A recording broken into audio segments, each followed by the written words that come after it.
Hola, mi amigo querido. Mira, el Apocalipsis habla de plagas que caerán en un futuro muy cercano. Cuando yo era niño, oía hablar de las plagas. Imaginaba a la gente clamando de dolor por causa de las úlceras y las llagas malignas y pestilentes. Los mares y los ríos convertidos en sangre, el sol calentando 7 veces más, en fin, un cuadro pavoroso. Esa noche, después que oía hablar de las plagas, yo casi no podía dormir. Me preguntaba cómo podría Dios hacer eso con los seres humanos. ¿Cómo era posible que un Dios tan bueno le causara tanto sufrimiento a sus hijos? Me llevó años entender que lo que va a suceder durante las plagas es nada más que el resultado de la terquedad humana, de la rebeldía humana que rechazó llamados y más llamados de parte de Dios y nunca se rindió, nunca se entregó, nunca quiso aceptar. El libro de Apocalipsis, cuando era niño, pues me daba miedo. Lo veía lleno de monstruos y de cosas horribles, pero el tiempo fue pasando, yo crecí, fui a la Facultad de Teología y allí comencé a entender muchas de las cosas que tienen que ver con el mensaje más maravilloso de la Biblia, que es el mensaje del Evangelio que está descrito en el libro de Apocalipsis. Bueno, esta semana estudiaremos las 7 últimas plagas. Se las llama últimas porque ocurren en el momento final de la historia de la tierra. Estas plagas son distintas de las plagas de las 7 trompetas que cubren todo el periodo de la era cristiana. Las plagas descritas en las 7 trompetas se ejecutan mientras todavía hay tiempo de gracia, mientras todavía se predica el Evangelio, hay intercesión. Durante la caída de las plagas de la trompeta se combinan la misericordia, el llamado a los pecadores. El propósito de estas plagas de las trompetas es conducir a los enemigos del pueblo de Dios al arrepentimiento. Por otro lado, las 7 últimas plagas ya se derraman justo antes de la segunda venida. Estas plagas caen sobre aquellos que, como el faraón, a lo largo de la historia endurecieron su corazón contra el amor redentor de Dios y no se arrepintieron. Pues la ira divina es el justo juicio de Dios sobre las decisiones equivocadas que la gente tomó, y los perdidos finalmente cosecharán las consecuencias de sus propias decisiones. Juan describe a estas plagas de la siguiente manera. Voy a leer Apocalipsis capítulo 16, versículo 1. Entonces oí desde el templo una gran voz que decía a los 7 ángeles: Id y derramad sobre la tierra las trompetas de las copas de la ira de Dios. Ahora, mi amigo querido, no voy a tentar explicar en detalle lo que cada plaga significa. Ese no es el propósito del libro de Apocalipsis. Lo que queda claro es que los hombres rebeldes que se endurecieron contra Dios a pesar de los constantes llamados, pues esos hombres finalmente recibirán las consecuencias de su triste decisión. Apocalipsis describe a las últimas plagas de la siguiente manera. La primera plaga, en el versículo 2, dice: fue el primero y derramó su copa sobre la tierra, y vino una úlcera maligna y pestilente sobre los hombres que tenían la marca de la bestia y que adoraban a su imagen. ¿Quiénes son los que tendrán la marca de la bestia? Aquellos que pues rechazaron la verdad bíblica, no quisieron aceptarla, leyeron lo que estaba escrito en la palabra de Dios, pero dijeron no, entonces ellos serán víctimas de la primera plaga. La segunda plaga, en el versículo 3, está descrito así: el segundo ángel derramó su copa sobre el mar, y éste se convirtió en sangre como de muerte, y murió todo ser viviente que había en el mar. Tercera plaga, versículo 4, dice: el tercer ángel derramó su copa sobre los ríos y sobre las fuentes de las aguas, y se convirtieron en sangre. Cuarta plaga, versículo 8. El cuarto ángel derramó su copa sobre el sol, al cual se le permitió quemar a los hombres con fuego. Los hombres fueron quemados con el gran calor y blasfemaron el nombre de Dios, que tiene poder sobre estas plagas, y no se arrepintieron para darle gloria. Observa que en este caso, Dios se manifiesta como superior a su creación. Sin embargo, los seres humanos no lo adoran ni le dan gloria. Quinta plaga. Está descrita en el versículo 10. El quinto ángel derramó su copa sobre el trono de la bestia, y su reino se cubrió de tinieblas. La gente se mordía la lengua por causa del dolor y blasfemaron contra el Dios del cielo por sus dolores y por sus úlceras, y no se arrepintieron de sus obras. Mira que esa expresión se repite una y otra vez. Sufren los hombres como resultado de lo que viene, pero no se arrepienten de sus malas obras. Parece que ellos han llegado al punto del no retorno. Puede suceder lo que suceda, ellos ya no tienen conciencia de que hay un Dios al cual ellos tienen que regresar. La sexta plaga estudiaremos más adelante. La séptima plaga, los versículos 17 al 21 dicen: el séptimo ángel derramó su copa por el aire, y salió una gran voz del santuario del cielo, desde el trono, que decía: ya está hecho. Este ya está hecho es interesante porque ya estamos al fin ya de la historia de este mundo. Ya está hecho. Sigo leyendo.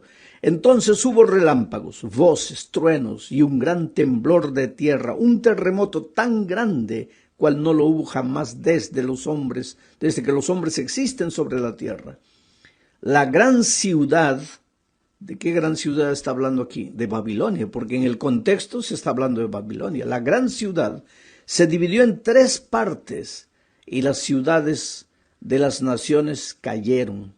La gran Babilonia vino en memoria delante de Dios para darle el cáliz del vino del ardor de su ira. Toda isla huyó y los montes ya no fueron hallados. Del cielo cayó sobre los hombres un enorme granizo como el peso de un talento. Y los hombres blasfemaron contra Dios por la plaga del granizo, porque su plaga fue sumamente grande. Ahora, mi amigo, ¿te puedes imaginar el cataclismo que arrasará este planeta cuando sucedan todas estas cosas? Por cierto, si partimos de la base de que el Apocalipsis es un libro de símbolos, muchos de estos acontecimientos de las plagas podrían ser simbólicos. Pero es bueno recordar que cuando San Juan emplea la expresión semejante a o la palabra como, se está refiriendo a símbolos. Pero cuando habla de las plagas, no usa esas expresiones semejante a o como. He leído el texto relativo a las plagas tal como está en las Escrituras, porque, como ya dije, mi mayor preocupación no consiste en poner énfasis en las tragedias que se aproximan. Yo sé que hay muchos estudiantes del Apocalipsis que se deleitan y quieren saber qué es lo que significa la úlcera y qué es lo que significa el granizo y cuántos pesa un talento y qué significa el número de gramos del talento. Yo no sé, yo no soy un estudiante de Apocalipsis de esa manera. Yo trato de no perder el hilo central del Apocalipsis, que es la revelación del Señor Jesucristo. Por lo tanto, yo no voy a dar énfasis en las tragedias que se aproximan. Pero voy a intentar que medites en la solemnidad de los momentos que estamos viviendo. Las Escrituras están a disposición de quien las quiera consultar, pero yo te pregunto, ¿cuántos leen la Biblia hoy?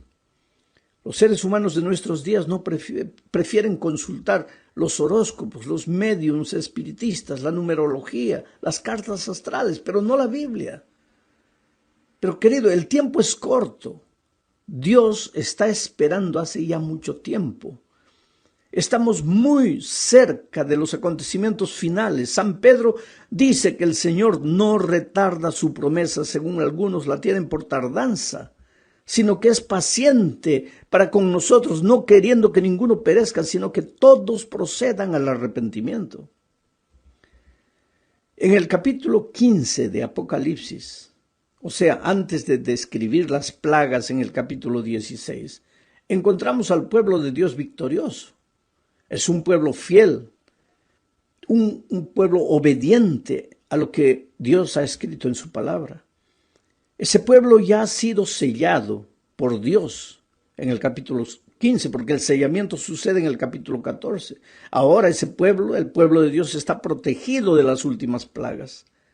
La descripción de todo eso empieza ya en el capítulo 7. Allí Juan dice: después de esto vi 4 ángeles de pie sobre los 4 ángulos de la tierra, deteniendo los 4 vientos de la tierra, para que no soplara viento alguno sobre la tierra, ni sobre el mar, ni sobre árbol ninguno. Esos vientos son las destrucciones finales que se aproximan. Sigo leyendo. Vi también otro ángel que subía desde donde nace el sol y que tenía el sello del Dios vivo. Clamó a gran voz a los 4 ángeles, a quienes se les había dado el poder de hacer daño a la tierra y al mar, diciendo: no hagáis daño a la tierra, ni al mar, ni a los árboles, hasta que hayamos sellado en sus frentes a los siervos de nuestro Dios. Ahora yo te hago una pregunta: ¿por qué los ángeles no deben darle rienda suelta a la destrucción hasta que los siervos de Dios sean sellados en la frente? Es obvio, el sello de Dios será su protección. Las plagas no tocarán a los sellados. Recuerda que la primera plaga cae sobre los hombres que tenían la marca de la bestia y que adoraban a su imagen, no sobre los que tenían el sello de Dios. En estos días, querido, Dios está llamando a sus hijos, quiere poner su sello en cada ser humano para identificarlo y protegerlo de las plagas en el día cuando la ira de Dios se desatará sobre la tierra. Volvamos ahora a la 6ª plaga, que no la hemos comentado para nada. Apocalipsis 16, 12 al 16 dice a la letra: el 6º ángel derramó su copa sobre el gran río Éufrates. Ahora, aquí no se habla del río Éufrates literal. Recuérdate que estamos en un libro simbólico. Ese río Éufrates debe simbolizar alguna cosa. El 6º ángel derramó su copa sobre el gran río Éufrates y el agua de éste se secó para preparar el camino a los reyes del oriente.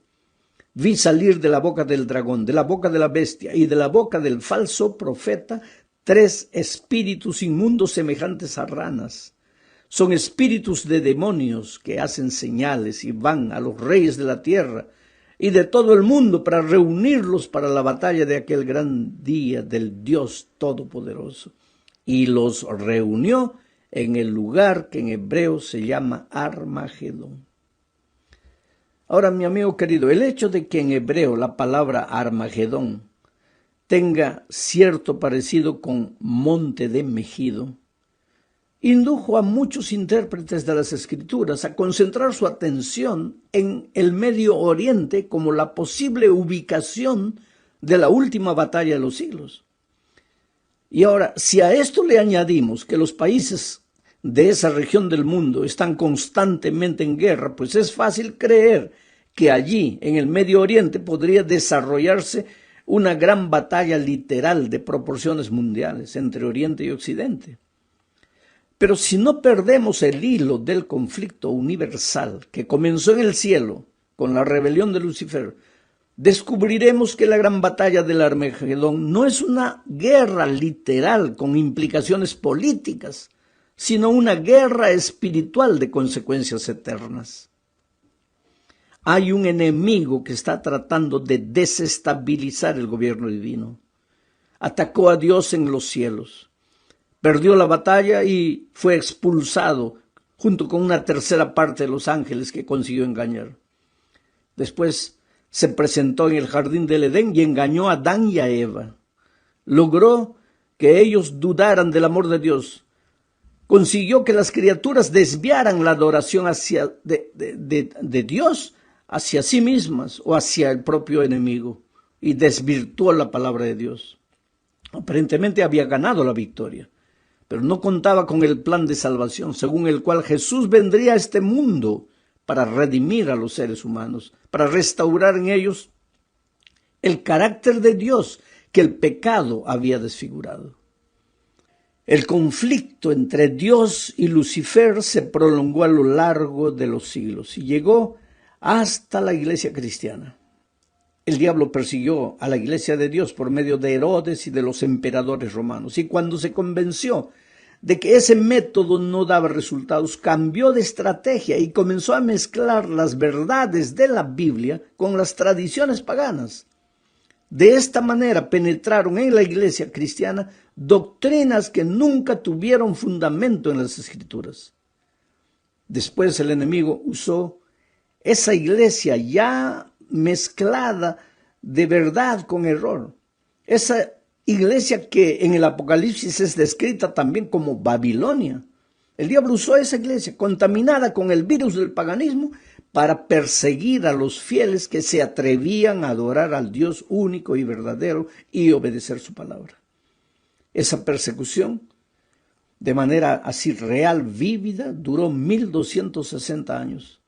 La Edad Media prácticamente, al final de los cuales la estrategia del enemigo cambió de nuevo. Esta vez suscitó el racionalismo ateo con la intención de hacer desaparecer toda forma de religión. Como consecuencia de esto surgió la teoría de la evolución como posible explicación del origen de la vida. El diablo trató de destruir la Biblia ordenando quemar miles de ejemplares de ella en las plazas públicas y condenando a muerte a todos los que la estudiaban. Pero el enemigo no contó con el hecho de que durante la persecución el verdadero pueblo de Dios, el verdadero pueblo de Dios siempre se fortalece. En nuestros días, el enemigo está aplicando una estrategia que posiblemente sea la que más resultados le dé: el secularismo. Quiere decir, un cristianismo vestido de mundanalidad, la nueva era, el espiritismo y el cristianismo no comprometido. Dios dejó de ser el Dios personal para transformarse en una mera energía, una linda canción o un adhesivo que se coloca en la ventanilla trasera del auto. Pero para muchos no es Dios el Dios soberano, creador del cielo y de la tierra, que merece adoración y obediencia. Los hombres afirman que creen en Dios, pero no se comprometen con Él. Viven como si Dios no existiera. Formulan sus propias reglas y establecen su propio código de conducta moral, pero se llaman cristianos. Querido, la gran batalla del Armagedón no tiene nada que ver con algún conflicto político entre Oriente y Occidente por causa del petróleo de esa región. El Armagedón es la última batalla entre el bien y el mal, y se está librando en este momento en el corazón de cada ser humano. Nadie puede permanecer en terreno neutral. Estás de un lado o del otro. Esta batalla no es con cañones ni bombas, es una batalla de ideas. Dios reclama para sí la adoración y la obediencia, y el enemigo exige que la obediencia y la adoración le pertenecen a Él.